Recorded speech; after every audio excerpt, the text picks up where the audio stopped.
Guys, in this video I will show you how to voice over on TikTok. Firstly, get up to that setup for creating section on the third line with a plus icon. Then just simply upload a video on your right wing or just record it right now. I will go and upload a video from the site. I will go with this video and I will go next.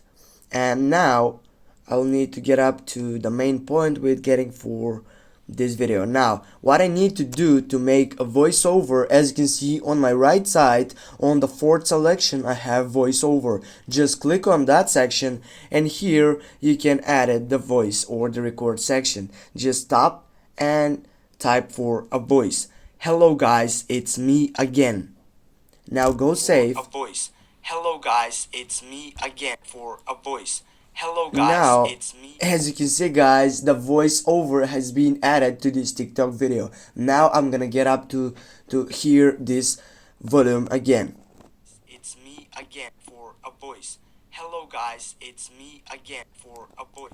Yeah, it was so simple and so quick process. Thanks for watching. Don't forget to hit that like and share the video. See you soon guys.